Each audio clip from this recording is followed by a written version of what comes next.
is one name,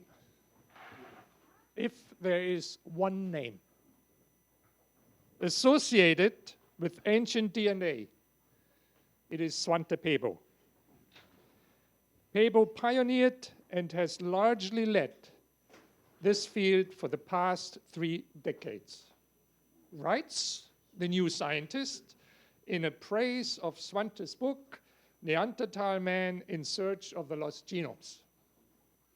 So you know who we have as a guest today, someone who pioneered not only ancient DNA, but also he pioneered what's now called paleogenetics.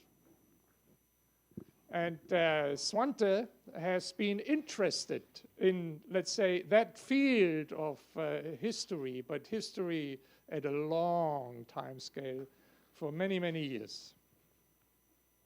And if you read this book, which is actually, has a good content, easy to read, but also entertaining, you will know exactly everything about Svante. I'm not quoting everything out of this book, but a few things you should know. He did originally study, he studied... Egyptology, maybe? What? Egyptology? Yes, that's what it is. Because he was once going with his mother to, Egypt when he was 13 years old. 3 years would be a bit too young, but maybe you were also there. He became interested and fascinated by the topics to study, and maybe to study the mummies and to study the ancient cultures. But he was then, once he started that in Sweden, he was quickly dissuaded to continue for a reason which I took all out of this book, because in Sweden it was largely focusing on linguistics. And I take it, in any case, you'll be able to read, at least some of the writings in ancient Egyptian language. So he dropped these studies and moved into medicine. He studied medicine, but again, it shows that his curiosity was driven by, new findings, despite the fact that he liked to work with patients. He did then continue a PhD, working for the first time, from my point of view, with something real, adenovirus. And this adenovirus system, as far as adenovirus and its interaction with the immune system is concerned. Now, this type of study, of course, that was the early days when it was possible to use that system to do actual molecular biology. And that's what he learned, working with the adenovirus. But in between, he has then spent his night times and worked in the laboratory on his own project on the sideline, because he was still fascinated by the ancient DNA, by the mummy DNA.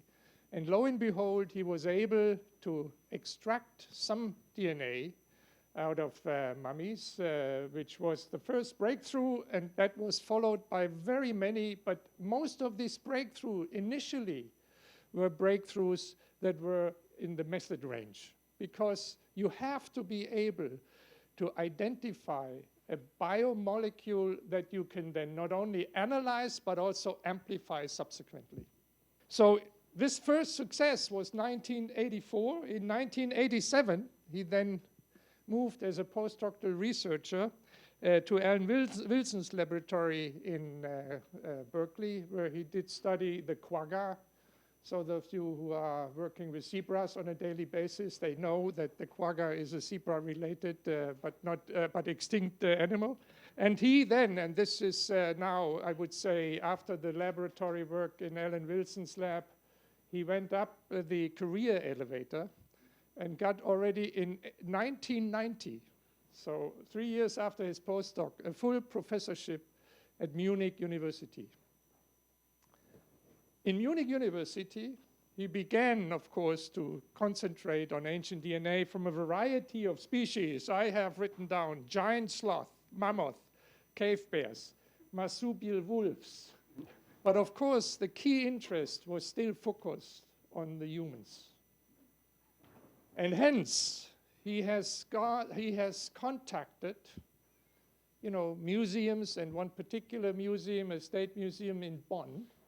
Why Bonn? Because that's where Neanderthal bones are stored. And Svante had the gift to convince them that maybe he will be able to do something with these bones in order to identify what the nature was, the genetic nature was of that Neanderthal bone. And that's what he did. In 1997, then, he became the founding director of a new Max Planck Institute in Leipzig, in now Eastern Germany, a Max Planck Institute for Evolutionary Anthropology. And this was, I might say, without modesty, the time when then the sequencing exploded. And a colleague of mine, when I became Max Planck director, said once, now you have a piano you can play with. So I think he had now a piano he could play with and do the much larger scale sequence analysis, and lo and behold, he was the first not only to sequence the Neanderthal mitochondrial DNA, but also sequence the mitochondrial nuclei DNA with all the following sequences then, for example, the Denisovans man, and establishing a field that basically he was starting from scratch. It is not surprising that Svante received many awards for that. One is the Leibniz Award in Germany, one of the highest ranked awards. He has received the Louis Jeantet Award in Switzerland. He has a Japanese, I saw, the Chaos Medical Prize, many others. And he has been elected into many societies. Of course, coming from Sweden, it's the Royal Society in Sweden. He has been elected a member of the Royal Society in the United Kingdom. And he has been elected a member of the National Academy of the United States. Please welcome with me Svante Paabo as our today's presidential lecturer.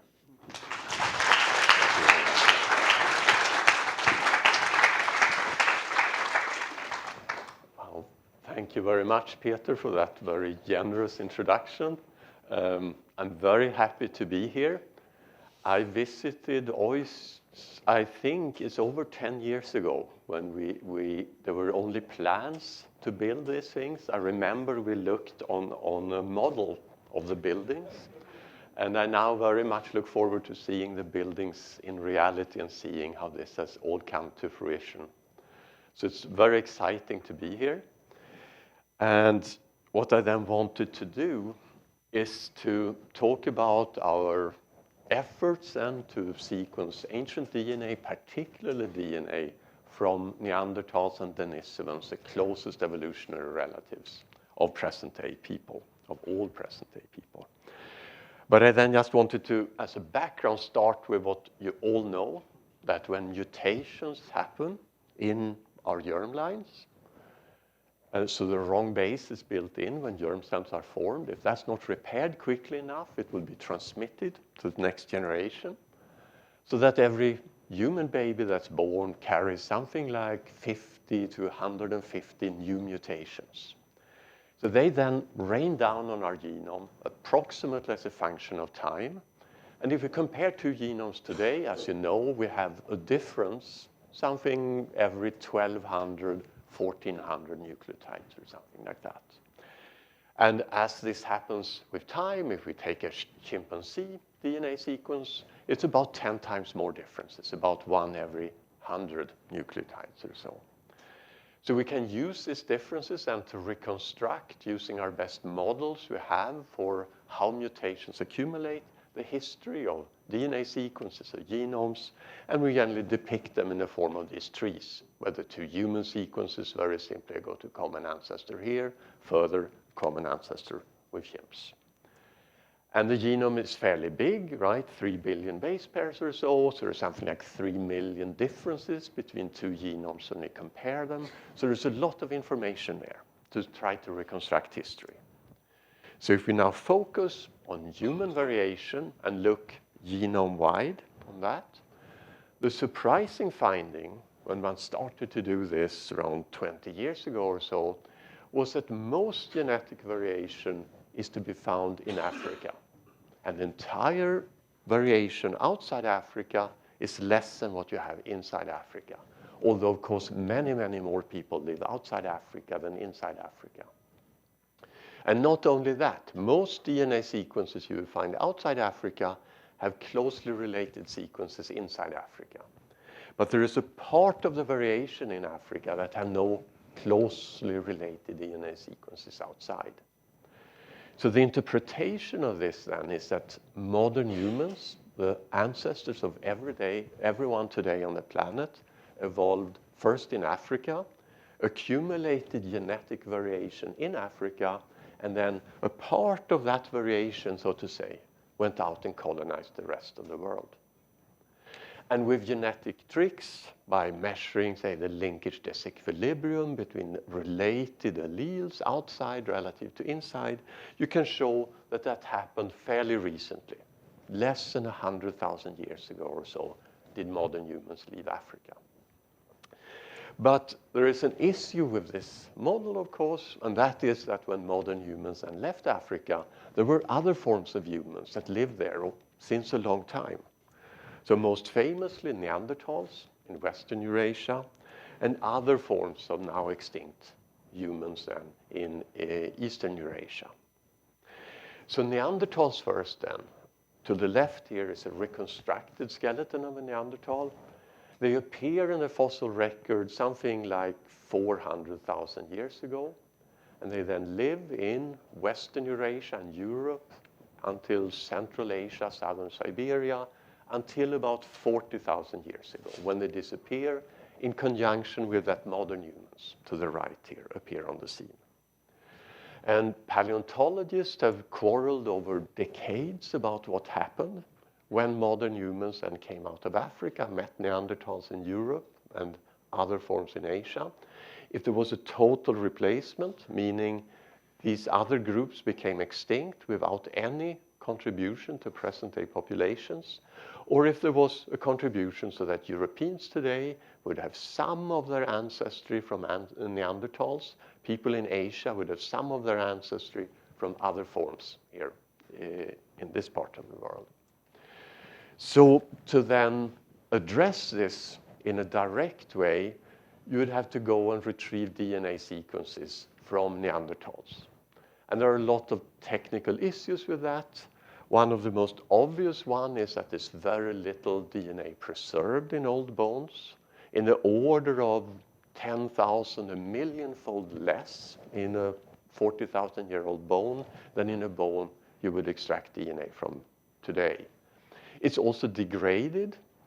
It's not long pieces. It's pieces that are generally 40, 50 nucleotides long, hardly anything above 100 nucleotides. It's chemically modified, primarily by deamination of cytosine residues, which would result in particular mutations, C to T mutations, in the sequences you determine. And the vast majority of the DNA in such a bone is not from a Neanderthal, but from bacteria and microorganisms that colonize the bone. So there are a number of technical issues, and one serious issue with this is, for example, that small, tiny amounts of present-day human DNA that wouldn't at all play a role when you study present-day DNA may totally overwhelm your experiments when you study ancient remains. And as a side note, I would say that those sequences that I initially published then in '84 in Nature from these mummies were surely DNA sequences from myself or a museum curator or something like that, in hindsight. So this has then led to a lot of precautionary measures against contamination, for example, where you dress up in funny clothing, filter the air, and so on when you work on this. And with time, one could then start doing this. And as Peter already suggested, we were very lucky in 1996 to be able to sample not just any Neanderthal, but the Neanderthal from Neanderthal that gave its name to this group of hominins. So we were very lucky, I think, that we could start with this Neanderthal, actually, because almost any Neanderthal we've subsequently studied, I guess I can speak freely here, there are no paleontologists in the audience, I guess. Almost any other Neanderthal we studied, there's always some paleontologist that come and say it's not quite the typical Neanderthal, it's a little too robust, it's a little too gracile. But if this is not a Neanderthal, then Neanderthals don't exist, so to say. So what we then did back then was we studied the mitochondrial DNA because it's easier to study, many copies per cell, so bigger chance that some fragments survive. Looked at the particular variable part of the mitochondrial genome with the technology of the time using PCR, amplifying and cloning PCR products, believing substitutions that were consistently there, and reconstructed a fragment then of just 400 bases of the Neanderthal mitochondrial genome. And what we found was that all the mitochondrial genomes of present-day people go back to common ancestor 100, 200,000 years ago. The Neanderthal mitochondrial genome go back to an ancestor much further back, about 500,000 years ago or so. One have, of course, studied tens of thousands of mitochondrial genomes of humans today, and in the meantime, something like 40 mitochondrial genomes of Neanderthals. And it's very clear that in a sliding scale here of, say, total replacement, no contribution from Neanderthals to more and more. For the mitochondrial genome, there's no contribution. There's total replacement. There's no one running around today with a mitochondrial genome from Neanderthals. But what was also, of course, clear back in the 90s was that the major part of our genome is in the nucleus. And the mitochondrial genome is just a very tiny part. I didn't believe we would ever be able to study the nuclear genome, but there came a new piano that we could learn to play on, so to say. And that was, of course, high-throughput DNA sequencing. So you could then just begin to think about sequencing all the DNA that you extract from such a fossil, make a database, and start comparing it to the human genome and bacterial genomes and so on. And we were then very lucky back at the time to be funded for 5 years from the Presidential Innovation Fund and the Max Planck Institute to improve the methods with which extract DNA from bones, turn it into a form to libraries that you can then use for sequencing or DNA capture. So we got a lot more efficient in this process. And we then started to apply it to Neanderthal fossils. The first place where this worked was in southern Europe, in Croatia, this site. 3 different Neanderthal bones from different individuals, where we were able then in 1997 to puzzle together, 2010 actually, I meant to say, puzzle together a first version, a draft version of the Neanderthal genome by then sequencing these short fragments, taking into account these typical mutations you see due to chemical modifications. And we then had slightly over half of the Neanderthal genome, one-fold genomic coverage. And you could begin to ask questions. One of the first questions we were interested in was this question: what happened when modern humans came out of Africa, met Neanderthals? Did one mix or not? So if one would have mixed, we would of course expect Europeans today to carry more alleles in common with Neanderthals than people in Africa, where there's no evidence that Neanderthals ever have existed. So we went out at the time and sequenced to have exactly the same error profiles and so on, a genome from Europe, one from Africa, and did, to begin with, a very simple test. Just finding places where this European genome differ from the African genome, and we have the Neanderthal genome and saying how often does a Neanderthal match the European or the African. If there's no contribution to Europeans, it should be 50-50, right? To my surprise, actually, what we found was significantly more matching to the European genome, suggesting that there would have been a contribution from Neanderthals to present-day Europeans. even more surprising was that when we compared a Chinese individual and an African individual, again we found more matching. Although most people would say Neanderthals have never been in China. Papua New Guinea, where for sure Neanderthals have never been, again more matching. So in fact, whoever we looked at outside Africa, we had this additional affinity to Neanderthals. So then that led to this hypothesis that has largely been borne out subsequently, that when modern humans leave Africa, they presumably pass by the Middle East. We know there were Neanderthals there. So these early modern humans that were then to become the ancestors of everybody outside Africa, mixed with Neanderthals, they could carry with them a Neanderthal component out to the rest of the world, to the extent then that wherever people live outside Africa, they carry something like 1 or 2% of their genome from Neanderthals.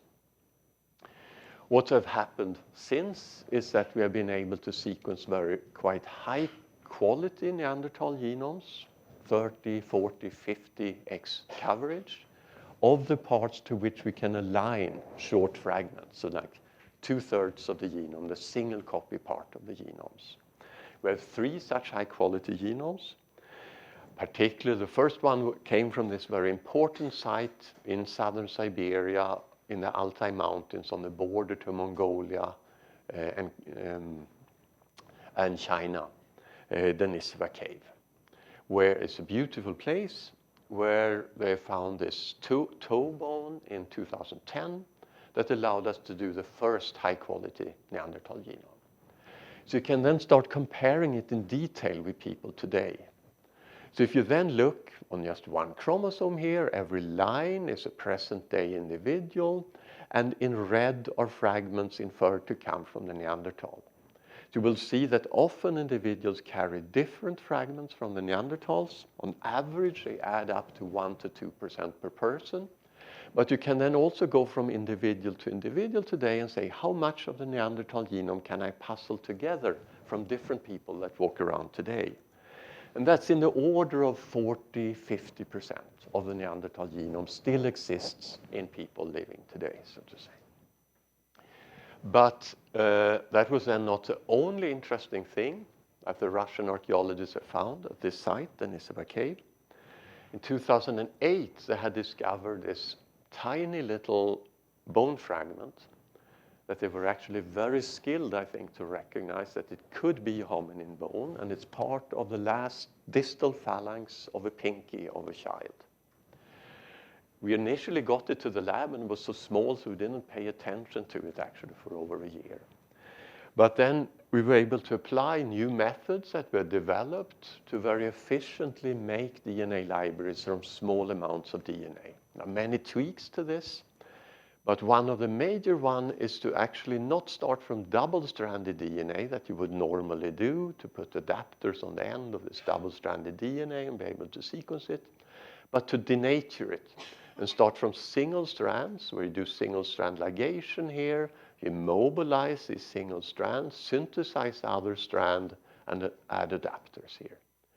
So this means that any single double-stranded molecule had 2 chances to end up in the library, so to say, 1 for each strand. And that turned out to be a major sort of step forward, as there's often covalent modifications on one strand that makes it impossible to replicate the molecule. So you could then generate a very good genome from this finger, and we're quite surprised to find that it was not a modern human, it was not a Neanderthal, but went far back in time to a common ancestor shared in the order of 4 times deeper back with Neanderthals than the deepest split we have between present-day human populations. So it was clear that we sort of found some new, previously unknown group of extinct humans. And after much discussions with the Russian colleagues, we then decided to call them Denisovans, after Denisova Cave where they were found, just like Neanderthals are called Neanderthals after the Neanderthal site. Still today, there are only 4 physical remains that are sure to be from Denisovans. It is 2 finger fragment and 3 fragments of teeth. But we think Denisovans have been much more widespread in the past because they have contributed to present-day people in Asia. We find no contribution from them in Western Eurasia, but everywhere in Eastern Eurasia, on the mainland, people carry less than 1%, 0.2, 0.4% of their DNA from Denisovans. Out in the Pacific, in Papua New Guinea, Aboriginal Australians have up to 5% of Denisovan DNA. And not only that, Denisovans seem to have been substructured. So if you look, say, this is work from Josh Akey's group at Princeton. They have studied present-day people from different parts of the world, here from Papua New Guinea, and plot here on the x-axis, they plot fragments with similarity to the Neanderthal genome, and they find this contribution from Neanderthals here. They are quite similar, 100% identity to the Neanderthal genome would be here. Here they plot fragments in the genome with similarity to the Denisovan genome, so you have this contribution from Denisovans that is quite distant from the Denisovan genome we have sequenced. Now, if you go and do the same analysis in Japan, you find this Neanderthal contribution that everyone outside Africa have, but you will also find, and you find this contribution from Denisovans that everyone in Asia shares. But you find an additional contribution from Denisovans that is actually very similar to the Denisovan genome we sequenced. So this then suggests that there were two different Denisovan populations that were quite diverged from each other, that both contributed to the ancestors of people in Japan today. So we find this contribution. We don't see it in India, for example, but you do see these two contributions not only in Japan, but also in China.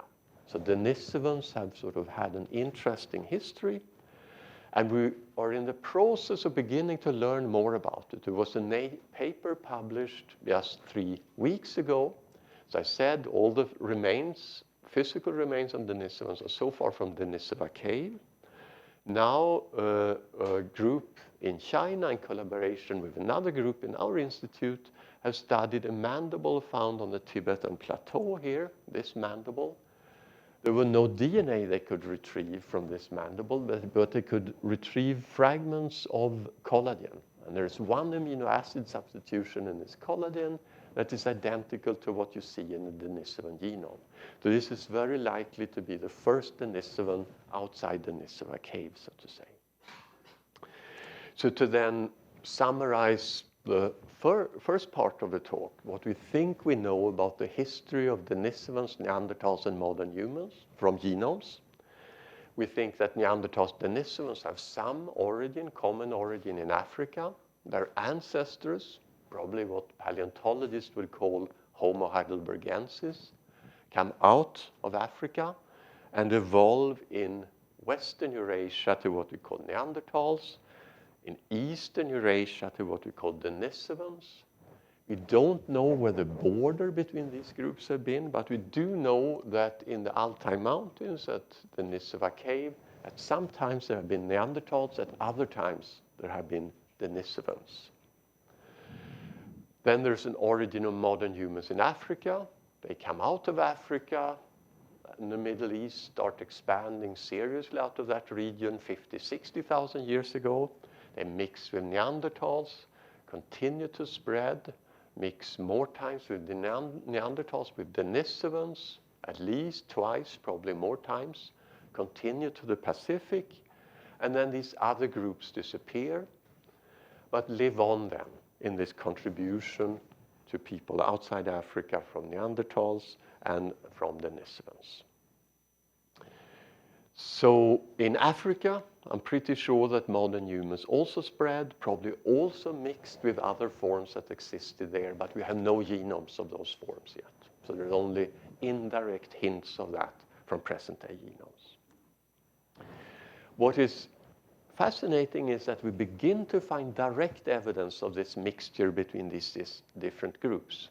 So the first such direct evidence came from Romania, where cavers found this mandible back in 2010. looked like a modern human mandible, but it's very old. It's about 40,000 years old. So one of the earliest modern humans in Europe we know of that lived at a time when there were Neanderthals around. So we were very interested in looking at the genome of this individual, of course. So if we just look on one chromosome here as an example, in a number of other modern humans, we plot here in color fragments inferred to come from Neanderthals on this chromosome. And now we ask for this individual in Romania. Has it already mixed with Neanderthals or not? And indeed, this person has. It actually has a lot more Neanderthal DNA. So actually, whereas black here, we have no information. So more than half of this chromosome seems to be solidly of Neanderthal origin. So across the whole genome, there are 7 such large chromosomal pieces that come from Neanderthals, suggesting, of course, that this individual have a quite close Neanderthal relative. So you can then show that this individual here, in its family tree, had a Neanderthal ancestor 6 generations back, 5 generations back, or 4 generations back. Can't say which, because there's so much stochasticity, of course, in which parts of the chromosome are passed on to your offspring. So out of these different mixtures we have inferred previously from just analyzing the genomes, we then stumbled across this modern human that had a close relative that was a Neanderthal. The other such example that we stumbled across comes again from Denisova cave, which is a fascinating site. So at this site, they find, of course, tens of thousands of bone fragments that are so small, so you cannot tell if they are from animals or from humans. But we then collaborated with a group in Oxford that use mass spectrometry to study collagen in such bones, so they can say what group of species they come from. And by looking at over 4,000 such fragments, they identified one bone that was hominin that we then got to Leipzig and extracted DNA from it. And we looked at the mitochondrial genome first, and it was Neanderthal, so we actually published this as a Neanderthal. But then we went on and studied the nuclear genome, and were quite surprised. So whereas the mitochondrial genome is Neanderthal in blue here, whatever chromosome we look at, if we plot here alleles that we see in the Neanderthal genome in blue and in red, the ones we see in the Denisovan genome, we see that homogeneously every chromosome is Neanderthal and Denisovan, suggesting then that one chromosome comes from a Neanderthal and one from a Denisovan. So it turns out that this individual here had a Neanderthal mother, because the mitochondria is Neanderthal, and a Denisovan father. And not only that, we could actually see that there are a few places here, 5 places, where we have mega-base long fragments where this individual looks not like a 50-50 mixture, but more like a bona fide Neanderthal. So that then suggests that the Denisovan father had some Neanderthal ancestry back in its family history, but probably in the order of 10,000 years back or so. So of these different mixtures, they went stumbled over this here, a direct offspring from a Neanderthal and a Denisovan. So this seems very surprising. Well, first of all, what's not so surprising is that what it shows is that human groups have always mixed with each other when we have met. But we cannot have met that often because these are still sort of genetically distinct groups. But what is surprising to me is that we seem to find these individuals that are recent mixtures so easily. So from Denisova cave, we have only 6 individuals with genomic information, and one of them turns out to be this direct offspring of a Neanderthal and Denisovan. If we think about modern humans that are so old that they lived when Neanderthals and Denisovans were around, we have only 3 individuals with genomic information today. One in Western Russia here, one outside Beijing, and this individual in Romania that I already mentioned. And one out of these 3 then have a close Neanderthal relative. So these are small numbers, but still I would say when we first found just this, I said we're just lucky once in a lifetime, but now we found this too. So I would say that it suggests that maybe part of the history, what may have happened with Neanderthals and Denisovans, may have been that they were just assimilated into bigger modern human populations where they appeared. It might not be stories about how one killed them all or something like that. If we imagine the most naive scenario that modern humans were 50 times more numerous than Neanderthals, would add up to 2% of our genomes today, right? So that it can, of course, have varied different parts of the world, different times, but part of the story may be just that.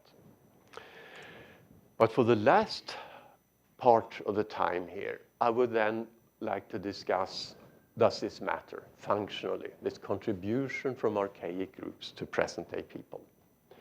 And we're beginning to learn more and more about that. Almost every month there are papers. I'll just show you some examples of that. One of the first examples of contribution from Neanderthals to present-day humans is an allele that is quite common in East Asia, up to 25% also in Native Americans. And it contains a gene for a lipid transporter with a very long name that I always forget. But the Neanderthal variant of this protein has 4 amino acid differences from the modern human variant. And the Neanderthal variant is associated with increased risk for type 2 diabetes. That's then a particular risk allele in East Asia. So very clearly this variant, the risk variants in red here, are very closely related to Neanderthals. The protective alleles are not. There was just 2 years ago a big study in Cell about this risk allele, that it's lower expression of it, lower membrane localization. When they introduce it into hepatocytes, there are differences in the metabolome associated with increased risk for type 2 diabetes. But what they didn't notice, so to say, in that study is that this is a Neanderthal variant. I think it's sort of indicating what will happen in the future. We will learn step by step more about the metabolism, also say, of Neanderthals by studying these variants. What is also happening in the field is that we're beginning to have so many ancient genomes from modern humans that we can follow such alleles over time. It's particularly work by someone called David Reich at Harvard. They have put together a website with over 2,000 modern human genomes from different ages and different places. So you can now go and make a map and say, here are the 4 Neanderthal genomes of high quality. Modern humans are then gray. If they carry this risk allele, they are dark black. This is 14,000 years ago. And we can now move in time forward here and see how we get more and more ancient genomes. And we can see how this allele sort of increase in frequency over time, as if it was positively selected. So it's sort of surprising, maybe, that something that gives you diabetes is positively selected. But I think there's good reason to sort of suspect that this may have to do with an advantage in periods of starvation. That those alleles that help us when we starve are also alleles that give us type 2 diabetes when we eat too much during our whole life. There are other interesting examples like this. One is a variant of the progesterone receptor, where the Neanderthal variant is quite frequent in Europe. So this variant is then associated with preterm births. So that seems to be an advantage. The people that studied this say that this was likely a big disadvantage for Neanderthals, that you have more preterm births and that it's a disadvantage today in the population. But if we now go and do this film again about this variant here, it's quite surprising to see that it's low frequency initially, but from 7,000 years ago or so, it formally explodes in Western Europe. So it's very disturbing. Why would a gene that gives preterm births sort of explode in frequency, rise in frequency? But it turned out, and when I prepared just a week ago for coming here, we looked at the UK Biobank, which is this big cohort study in the UK with hundreds of thousands of people, and looked at the modern variant of this allele. So not the Neanderthal one, but the alternative modern variant, and looked for associations between this allele and features in the UK Biobank. And it turns out that it's associated with bleeding early in pregnancy, with miscarriages, and actually negatively correlated with how many siblings you have. So it turns out that this Neanderthal variant is indeed associated with preterm births, but it turns out to be also protected against early abortions and actually result in more live births.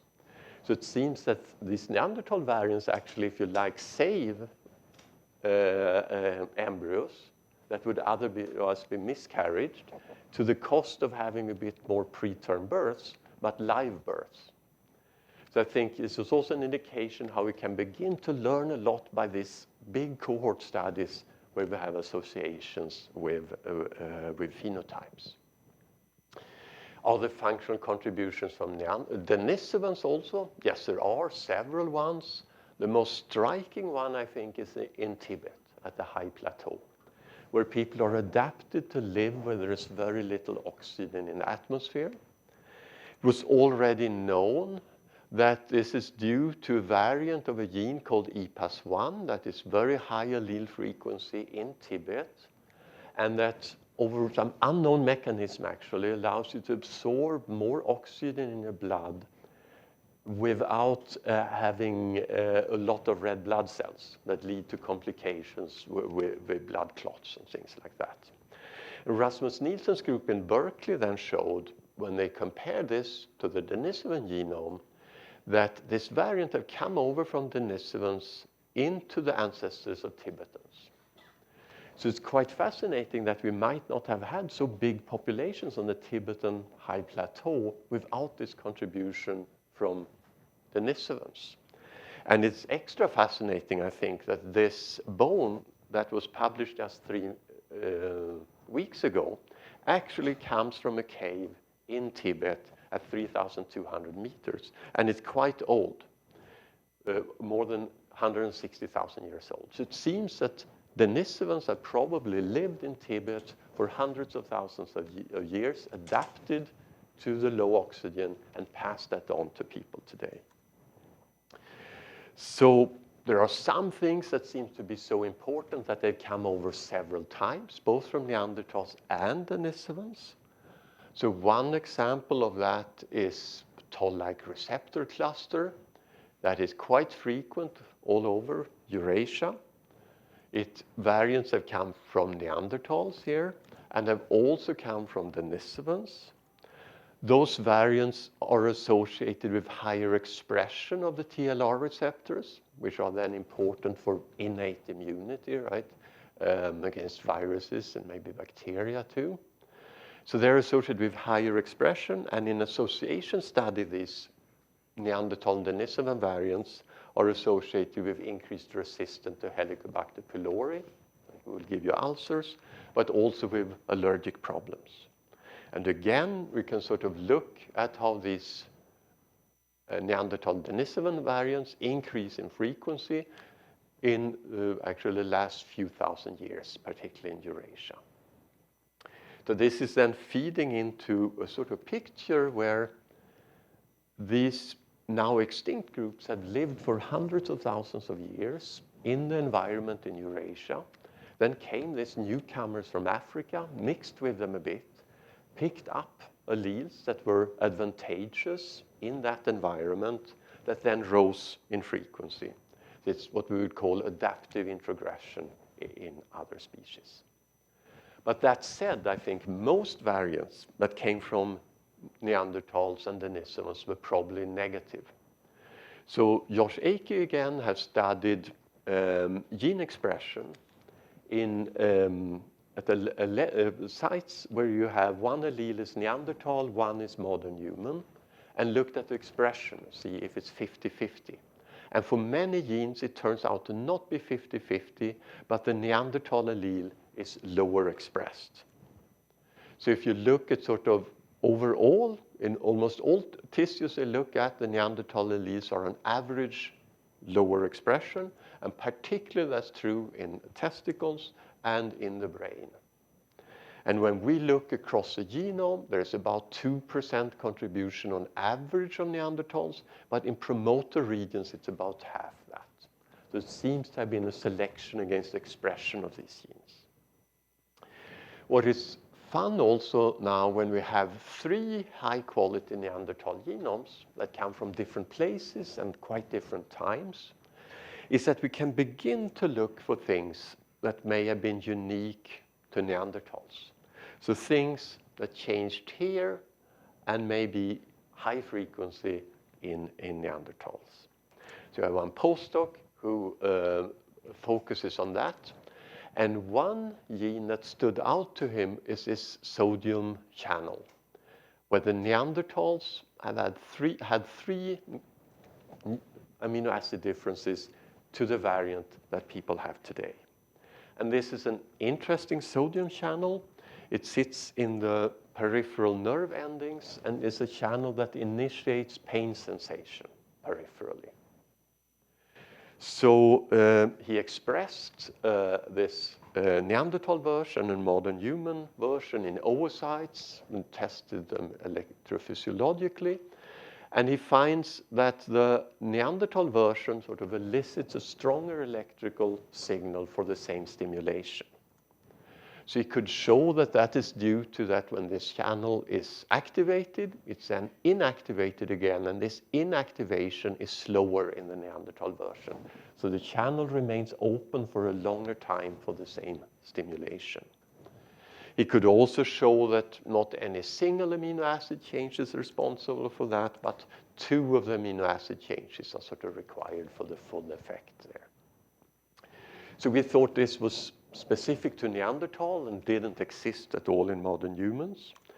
But if you then go and look in a UK biobank where they had 360,000 individuals for which information was available for this channel, we actually found 1,300 individuals that had the Neanderthal version. So it's very low frequency, but it does exist in present-day people. And the cool thing is that people in the UK Biobank have answered a lot of questions in questionnaires. And 19 of these questions have to do with pain. Have you had back pain in your last year, headaches, stomach pains, etc.? So this was quite fun. It was the first time I played with such big population data. So you could ask, what does pain in your life correlate with? And as I get older, it's really sad to say that the biggest correlation is with age. So between 40 and 70, for every year that goes, you report more and more pain in your life. There are, and you could ask other questions, for example, do men or women report more pain in their lives? And I had my prejudices about that. But although we have a lot of power to ask that question, there's actually no difference, surprisingly, perhaps. But people who carry this Neanderthal allele, they do report more pain in their life than others. So if we go to this sort of age-related thing, it is as if they were 8 years older if you have this Neanderthal allele. So, of course, pain is a complex thing. It's not only dependent on this ion channel, it's modulated at the level of the spinal cord and, of course, the brain also.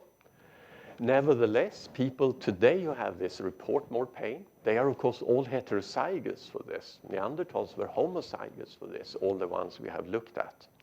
So perhaps we have to rethink the sort of brutish picture of Neanderthals a bit and say maybe they were wimps and felt that everything hurt when these modern humans came and became extinct. But to come towards the end then, what we are particularly interested in actually is, if you like, what was not contributed from Neanderthals to present-day people. So things that changed in the last 500,000 years in human history and where we seem to have resisted a contribution from Neanderthals. And why are we interested in that? Well, we sort of imagine that in such genomic regions where we select against Neanderthals, there might be functions hiding that is specific to modern humans. And modern humans are very special, of course, to my mind at least. You know, the stone tools of Neanderthals 400,000 years ago, 40,000 years ago, to me look very similar. An expert can explain to me that there are some differences there, but it takes an expert. But it takes no expert to explain to me that modern human technology 100,000 years ago is different from today. So what comes with modern humans is technology that starts changing rapidly. And you also see that in that it becomes regionalized. Neanderthal technology from Central Asia to Spain was identical, but very quickly with modern humans, it become different technologies where experts can say this must come from Central Asia, this must come from Southern Europe. Of course, art is almost a politically correct thing in anthropology to say Neanderthals also did art. This is the best art that is from Neanderthals. When I'm a little facetious, I sort of say this looks like very modern art to me because I can't really see what it depicts. With modern humans comes sort of figurative art that we can all immediately see what it is. And of course, modern humans then develop technology, culture to allow them to become not hundreds of thousands, but millions and eventually billions of people and spread over the whole world. So a sort of dream is that some of the biological basis for this would now be approachable by finding things here, changes in our genome that everybody have today, but where the Neanderthals look like the apes. So you can catalog these things now for the parts of the genome that we can map these short reads to, so the single copy part of the genome. And that's not too many changes. It's like 30,000 single nucleotide changes resulting in just 100 amino acid changes in this category. When we make the requirement that as far as we know, everyone today should carry a change, and Neanderthals not have it.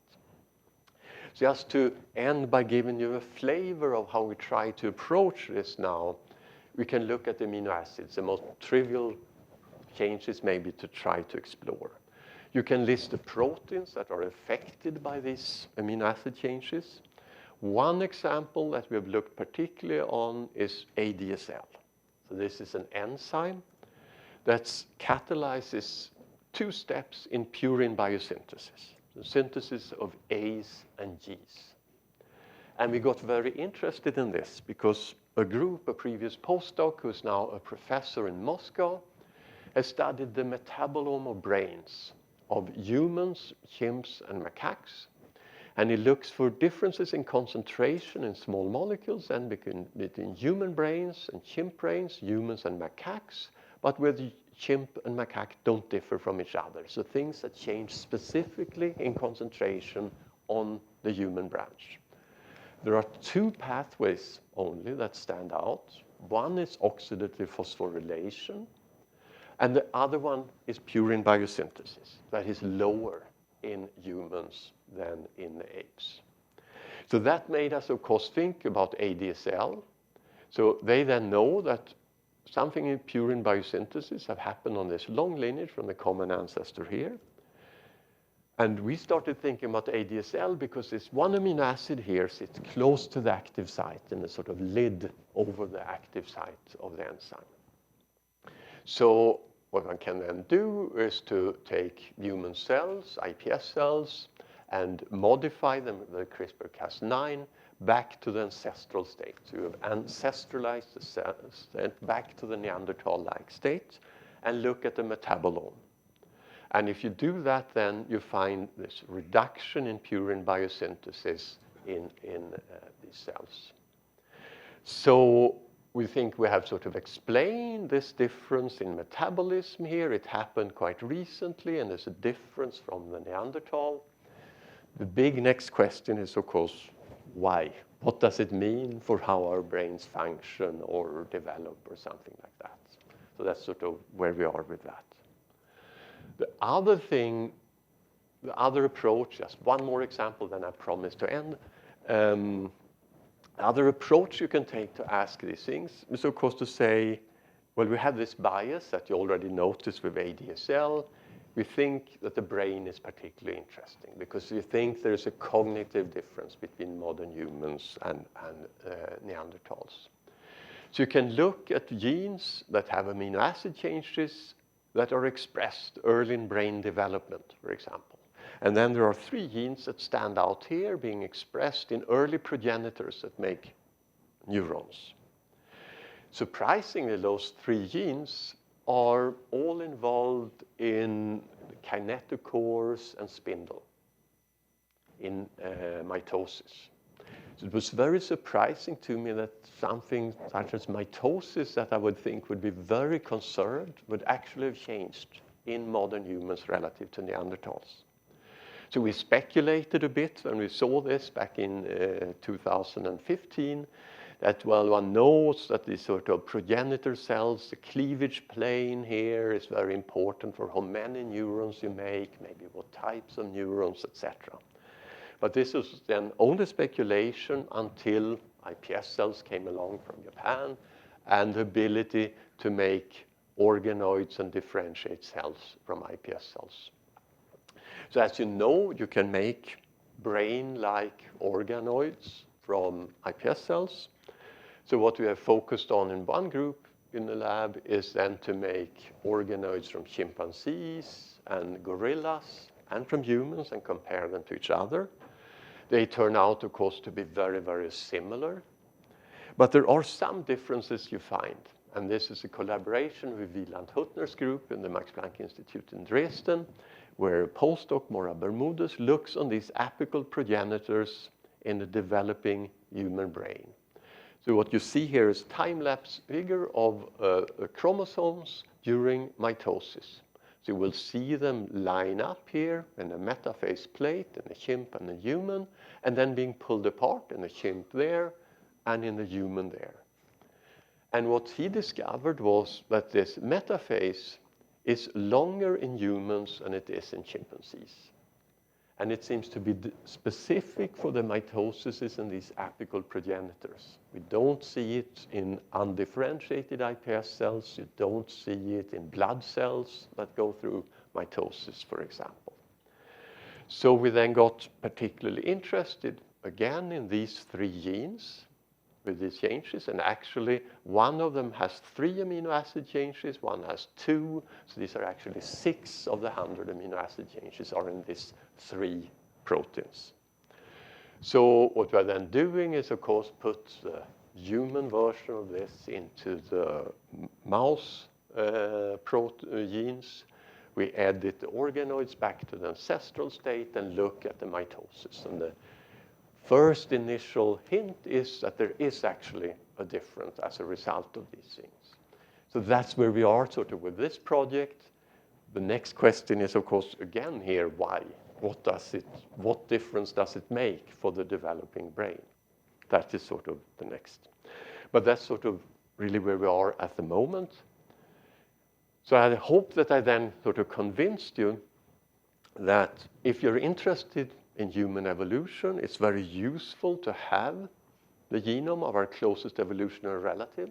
You can time things along this lineage. You can see what happened back here. You can see what happened very recent in human history. And when we now have many Neanderthal genomes, we begin to be able to see what happened over here too. And you can then study the consequences of this mixture, the contributions from Neanderthals and Denisovans to present-day people. But the challenge for the next few years is really to understand functionally what happened here and what happened there. And what will be crucial there, I think, is using these big cohort studies that are underway in the UK, but other places in the world too, and also do functional work, say, in iPS cells and in humanized mice. And I should also say that many, many people are involved in this over the years. Many paleontologists who contributed samples of very important fossils. Many people who have helped analyze the genomes over the years, people who are currently working on functional work in the lab or ancient work. Too many people to mention. I have mentioned 3 people that are very crucial. Janet Kelso, who coordinates all the bioinformatics in the department. Matthias Meyer, who developed some of the techniques that allowed us to get to high-quality genomes. Without his work, we wouldn't be there. And Ben Peter, who's sort of doing population genetics. We collaborate with some people, particularly then Filip Kajtovic in Moscow on the metabolomics, and Wieland Huttner and his group on mouse brain development. And with that, I then thank you for your attention.